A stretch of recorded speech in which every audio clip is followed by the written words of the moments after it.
Hi, I'm Naomi. I'm Katie. Welcome to Latis TV Gaming News, bringing all the game news straight from South Korea. Last weekend saw a slew of update announcements for popular MMORPG Black Desert Online, as Pearl Abyss held the Black Desert Festa 2018, announcing new territories, new mechanics, and the long-awaited Archer release. After months of teasing, it was revealed that the Archer class will finally be released for Korean service on December 12th. The new class is the male version of the female Ranger class and has been long awaited by fans since the game's debut. Pearl Abyss also announced that they would be removing the Renown system, as developers felt it did not meet their expectations and only widened the gap between top-end and regular players. On top of that, main story adjustments, monster difficulty, and a new marketplace are all planned for 2019. There's even a new territory, Odilta, which is scheduled to arrive in Korea in the first half of the year and in America and Europe at a later date. And it seems that Pearl Abyss is the latest MMO developer to jump on the Battle Royale bandwagon, as the feature is coming to Black Desert Online. The Shadow Arena was also announced at last weekend's showcase. The mode's keyword is survival, with players fighting each other within a limited area, and the last person standing declared the victor. Players will enter the arena as the game's ubiquitous little black spirit mascot, and must possess a body and a unique take on character selection. Pearl Abyss has said that they hope to launch the mode this winter season, but the Shadow Arena is currently available to test out in the Black Desert Global Lab. NC held a press conference on the 29th of November celebrating Lineage's 20th anniversary and discussing future plans for the IP.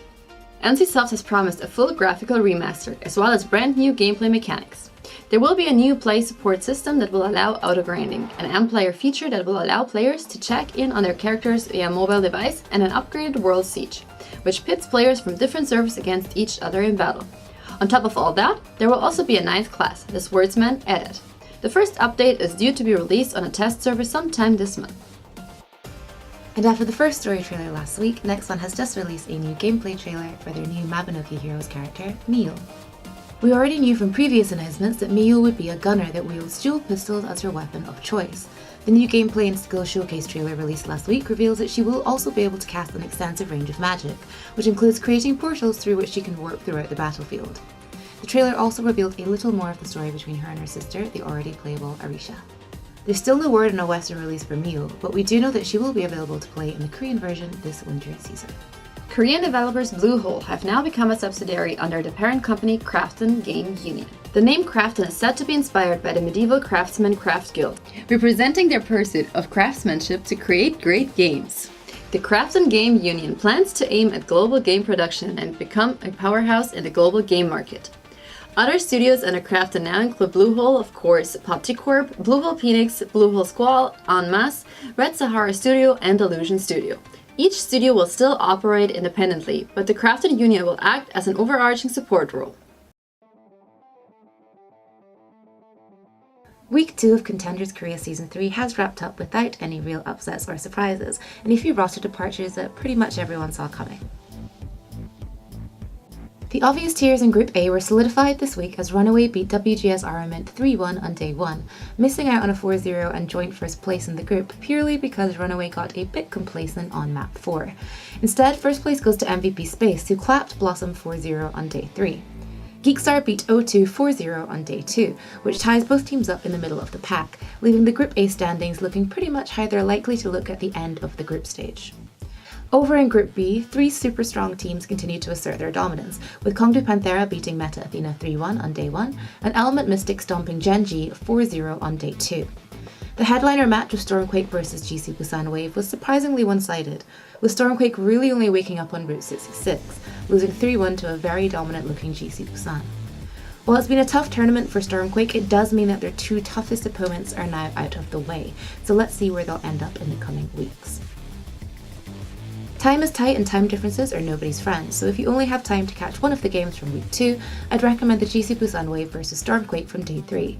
It's worth it alone just to see Edison's absolutely insane MVP play through maps 1 to 3, and Stormquake's unconventional quad DPS comp on map 4 was a refreshing sight given the meta. As for week 3, the Kongdu Panthera vs Element Mystic match on the 8th will be a big one, as it means one of the 2 will finally be getting their first loss of the season. As always, you can catch the games on the official Overwatch Contenders Twitch channel, or if you're here in Seoul and want to catch a game live, tickets are available online via Interpark. It's been a rough few weeks for Seven, crashing out of trials and the subsequent mass exodus of players. The latest to leave the fold is Flex player Free, whose departure was announced last week. With Free gone, that means that they only have 4 active players left. But while Seven may be down, they most certainly are not out, and they've set their eyes with a steely determination towards 2019. The org took to Twitter to announce open recruitment. Here's hoping they make it through Open Division next season. Element Mystic has finally confirmed that their support player Royale has left the team to play with the Vancouver Titans. It was long suspected that Royale had been poached for a league team, but doubts were cast when he appeared to still be part of Element Mystic's registered roster for Contenders Season 3. Once the Titans made their big reveal, Element Mystic made their own official announcement on Twitter and bid Royale adieu. It's finally December, which means it's almost your last chance to catch the Interpark VR theme park at Blue Square. With over 20 machines and over 40 different VR contents, Interpark VR is Korea's first and premier VR theme park. There are 6 different zones to explore: Exciting Zone, Theater Zone, Adventure Zone, Extreme Zone, Kids Zone, and Media Art Zone. The park opened in 2017, but is due to close in January 2019. Hence the last chance warning. Tickets can be bought via Interpark site. We'll put the link in the description below. As for us here at Latis TV, we have a review for Phantom Gate up on our Medium, and we'll put the link down below. And keep an eye out on our YouTube channel because we will be releasing a video version of the review for Phantom Gate soon. That's it for today. See you guys on next week. Bye bye.